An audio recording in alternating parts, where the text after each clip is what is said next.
watching helplessly as my younger brother, Evyatar David, and his fellow hostage, Guy Gilboa Dalal, slip away. They are on the absolute brink of death. הילד שלי גוסס. ראיתי את זה בעיניים שלי. וגם ראש הממשלה ראה את זה. והוא יודע על מצבו של רום ושל שאר החטופים. ובכל זאת, הוא בוחר שוב ושוב שלא להציל אותו. You just heard from the family members of two Israeli hostages, one of which had a video released of him by Hamas. Now the two hostages are 24-year-old Evyatar David and 21-year-old Rom Braslavski.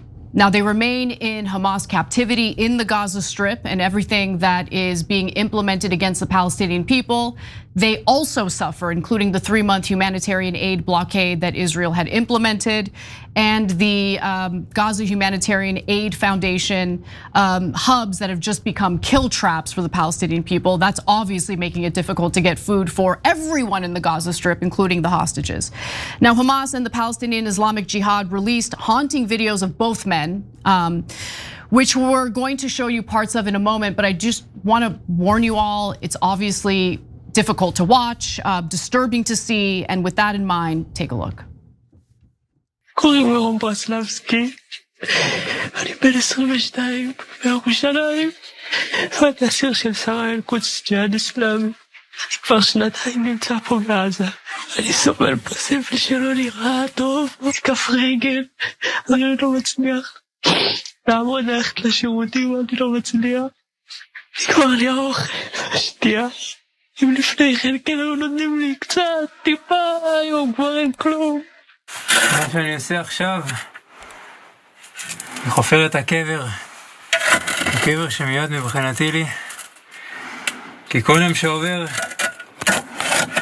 יום שעובר הגוף שלי הולך, נחלש, נראה רזה יותר וחלש יותר. מבחינתי זה נראה שאני בדרך למוות שלי.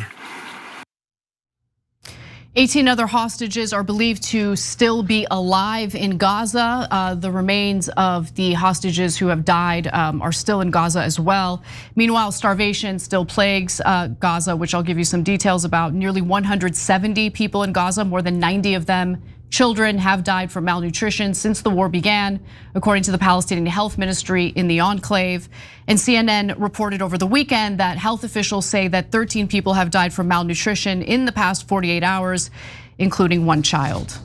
So as you can see from the graph, and we've shared this with you all before, this graph, which was put together by the Wall Street Journal, demonstrates just how much humanitarian aid was cut off from the Gaza Strip as a result of, UNRWA being banned from operating in the Gaza Strip, and the Humanitarian Aid Foundation essentially allegedly replacing operations, but they didn't really replace operations. As you can see, aid deliveries under the uncoordinated system reached their height at 295,120 tons, but then no aid entered Gaza for about 2 months. It was actually closer to 3 months. And when the Gaza Humanitarian Aid Foundation replaced UNRWA, the number of aid deliveries peaked at just 38,252 tons. Cenk. Okay, so, and you'll hear liars like Benjamin Netanyahu today in a video saying, oh, we overfed them. And I debated one such monster on Piers Morgan recently. The IDF has been too good to the Gazans. And Netanyahu said today, he said, although he at the same time announced that they will be occupying all of Gaza and stealing all of that land, he said, that Palestinians are asking them, can you please save us from Hamas? We would like Israel to take over Gaza and kick us all out. Yeah, they probably said that. If you're a reporter in America, you'll probably report that like a goddamn moron, as if it has 1% chance of being true. Okay, so when I watch the hostage video, of course it's heartbreaking, right? That's a normal human reaction. Then I wonder, okay, strategically, is it right or wrong for Hamas to release that video, okay? Morally, you should never take the hostages first place. No, so Hamas that's obvious. We don't need to get into that, right? So, okay, they should release the hostages. Yes, and Israel should stop murdering everyone in Gaza. So that's the peace deal. That's the peace deal we want. Hostages return, Israel stops murdering everyone, okay? But Israel says, no, I reserve the right to murder everyone I want, but you got to give the hostages back. Okay, so then as I looked at it, I thought, no, it makes sense that they released it, okay? Because the Israelis, the citizens, they don't really care about the Palestinians. The polling is clear. Right. Okay, so they think, oh, now we're starving them to death? No problem. And if you say, are there Israelis that object? Definitely. There's wonderful people inside Israel, Gideon Levy and a million others, okay, who object, right? And a lot of the people that you saw in that protest, right? But the minute you put out Israelis that are suffering, that are starving, they're like, oh, wait. Now the majority of the Israelis, the overwhelming majority of Israeli Jews right now go, oh wait, I didn't know there were humans suffering. I mean, the superior race, the ones that we care about. I mean, all of your children were starving to death.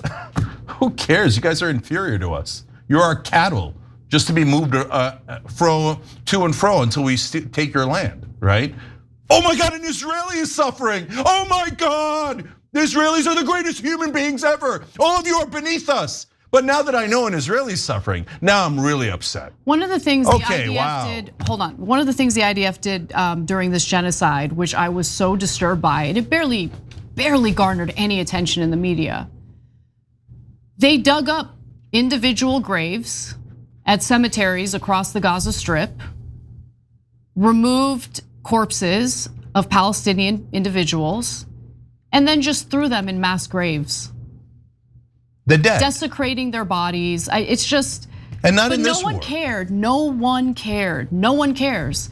The various doctors who have come forward, American doctors who have risked their lives and volunteered their time in the Gaza Strip to provide aid to people. Best people on earth. Best people on earth, courageous, real humanitarians.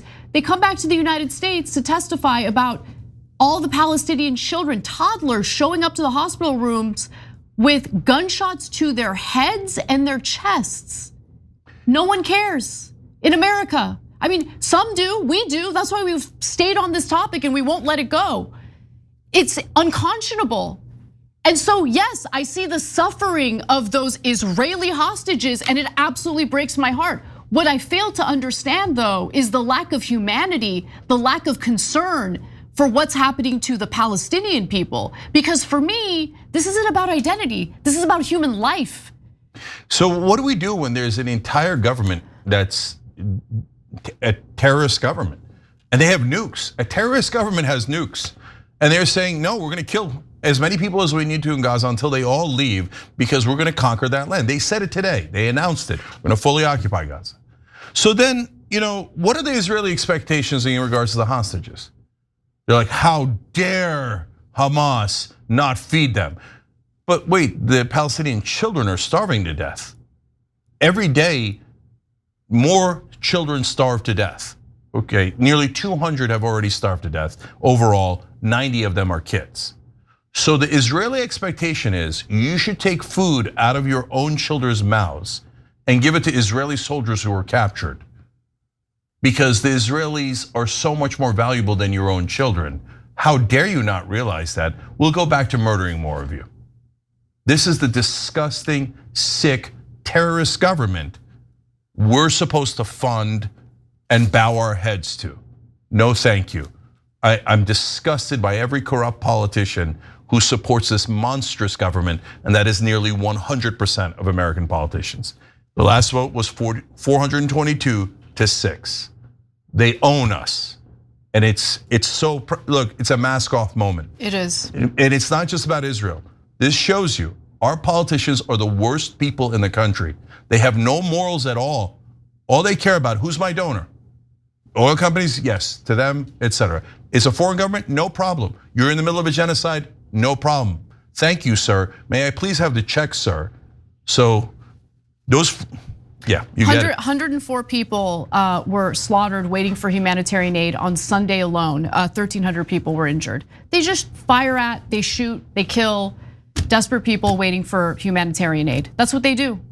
They're literal death traps intentionally placed in active combat zones. And Palestinians risk their lives anyway because without that bag of flour, they know their kids are gonna die. Israel's government is definitely worse than Hamas. Let's just be clear about that. They have killed 50 times the number of civilians. If you say those civilians don't count or that you don't care, then you're a terrorist sympathizer. You say, my people are important, they're the Ubermensch. Your people should be slaughtered. And if my government is doing 50 times the terrorism of Hamas, that's a good thing.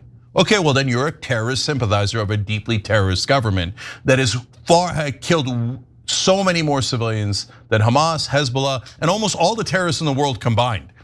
Israel is a monstrous terrorist government with so much weapons and power and the entire American government behind it. It is a rogue nation that is a danger to all of us. So this is somehow protecting Israel? Monsters and fools. Every time you ring the bell below, an angel gets its wings. Totally not true, but it does keep you updated on our live shows.